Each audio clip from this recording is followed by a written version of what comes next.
Drama serial सयानी में आज की एपिसोड में ज़ुहैब की मेहंदी हो रही होती है तो किरण वहाँ पे मुंह बना के खड़ी रहती है। सारे बहुत इंजॉय कर रहे होते हैं। जिसका किरण को बहुत गुस्सा चढ़ रहा होता है कि उसकी देवरानी का इतना इस्तकबाल क्यों किया जा रहा है, उसे इतनी इज़्ज़त क्यों दी जा रही है, मुझे तो इतनी इज़्ज़त नहीं दी गई थी।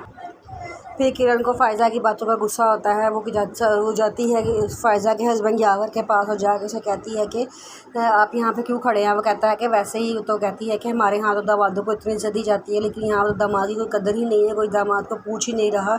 हमारे यहाँ दामादों को सर आंखों पे बिठाते हैं, उनको सबसे आगे करते हैं, फिर बाद में खुद आगे होते हैं। लेकिन यहाँ तो कुछ ऐसा है ही नहीं, यहाँ तो सारी रस्में ही उल्टी हैं। जिस पे यावर कहता है नहीं ऐसी कोई बात नहीं है। फिर वो कहती है कि आपकी अम्मी नज़र नहीं आ रही। यावर कहता है उनकी तबीयत नहीं ठीक है, इंशाल्लाह वो कल आएंगी। तो किरण कहती है कि अच्छा। फिर कहती है कि अच्छा आप मुझे ये बताएं आपको आपकी शादी पे क्या दिया था उन्होंने। यावर कहता है कि कुछ भी नहीं। तो किरण कहती है अपनी बहू को तो 2-2 करोड़ पे महर दे रहे हैं, तो आपको कुछ भी नहीं दे रहे। हालांकि दामाद का ज़्यादा हक होता है, उससे बेटी को खुश रखना होता है, लेकिन यहाँ तो बहुओं की इज़्ज़त है, आपकी तो कोई इज़्ज़त नहीं है। 2.5 करोड़ 2 करोड़ रुपया मुझे हक महर मिला था और 2 करोड़ अब अपनी दूसरी बहू को दे रहे हैं, आपको कुछ नहीं दिया।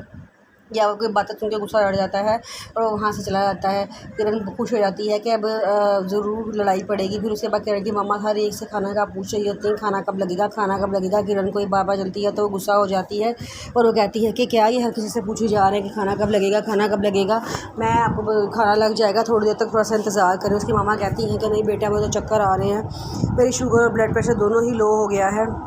इतनी वो बातें कर ही रही होती है तो देखती है यावर और फ़ायज़ा आपस में लड़ रहे होते हैं। फ़ायज़ा कहती है कि आप इधर क्यों आ गए हैं, हर कोई मुझसे पूछ रहा है कि यावर कहाँ है। यावर कहता है कि तुम्हारे घर वालों ने मेरा उससे कौन सा अच्छा सलूक किया जो मैं उनके साथ जाके बैठूँ। फ़ायज़ा कहती है उन्होंने क्या गलत क्या किया है आपके साथ। तो यावर कहता है कि अपनी बहू को 2-2 करोड़ रुपया हक में डाल दिया और हम दामादों को कुछ भी नहीं दिया। जिसमें फ़ायज़ा कहती है कोई मौका है ये बातें करने का। तो यावर कहता है इससे बेहतर मौका और कोई भी नहीं है, हमारे माँ बाप को चाहिए था कि हमें भी कुछ देते हैं। फ़ायज़ा कहती है उन्होंने दिया था, इतना ज़्यादा जहेज़ दिया था। तो यावर कहता है जहेज़ तुम्हें दिया था, हमें नहीं दिया था, हमें भी कुछ देना चाहिए था। और एक उसके आगे गुस्से में वहाँ चला जाता है। ये सारी बातें किरण सुन रही होती है और वो खुश हो रही होती है। फिर उसके बाद सारे उसकी मम्मा पूछती है, किरण की मम्मा पूछती हैं कि किरण यावर या उसके माँ नज़र नहीं आ रही। किरण कहती है कि आपको क्या पड़ी है, आ जाएंगे वो। वैसे मुझे लगता है कि वो सख्त नाराज़ हैं और वो ज़रूर आएंगे। फिर उसके बाद किरण जो फ़ायज़ा की मम्मा को सास को कॉल करती है और कहती है कि आपको पता है उन्होंने हमें 2-2 करोड़ रुपया हक महर दिया है और आपकी बहू को कुछ भी नहीं दिया। और मुझे समझ नहीं आती कि आपकी बहू अपने घर में क्यों नहीं रहती, सारा दिन हमारे घर आके पड़ी रहती हैं।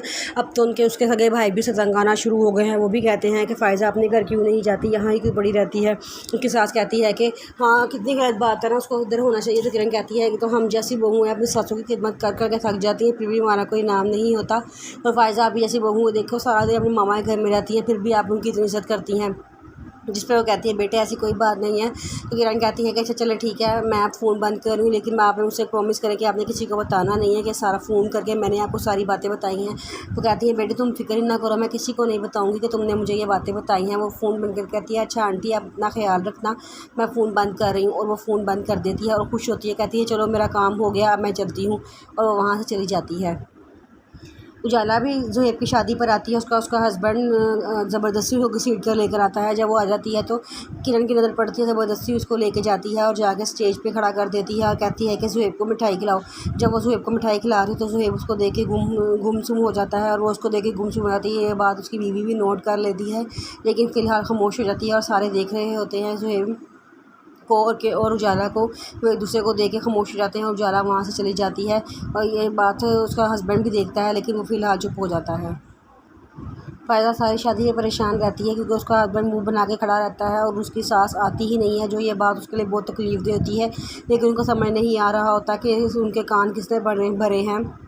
और मम्मा से कहती है मम्मा मैं बहुत परेशान हूँ, मुझे समझ नहीं आ रहा कि यावर ने ये किया क्या है। उसको यही मौका मिला था मेरे भाई की शादी पे मेरी खुशियाँ तबाह करने के लिए, उसने गलत बात कर दी है। जिसमें उसकी मम्मा कहती हैं कि बेटे मुझे तो समझ नहीं आ रहा हो क्या रहा है, मेरा तो सर दर्द से फटा जा रहा है कि हमारी हर खुशियों में कोई ना कोई रुकावट क्यों बन जाती है। मुझे तो लगता है जब से हम किरण को ब्याह के इस घर में लेकर आए हैं तब से हमारे साथ ये सब कुछ होना शुरू हो गया है। मुझे तो वो अब मैं तो कहती हूँ कि जब ज़ुहैब और उसकी बीवी घर आए तो मैं फ़ौरन ही किरण का इमोशन अलग कर दूँ, ताकि ना किरण का और उसका नवार का आपस में आमना सामना ही ना हो, वरना ये घर तो जंग बन जाएगा। क्योंकि जिस तरह की उसकी फितरत है ना, उससे किसी से मिलजुल कर रहने वाली फितरत नहीं है। वो एक सांपनी है, वो हर किसी को डसेगी।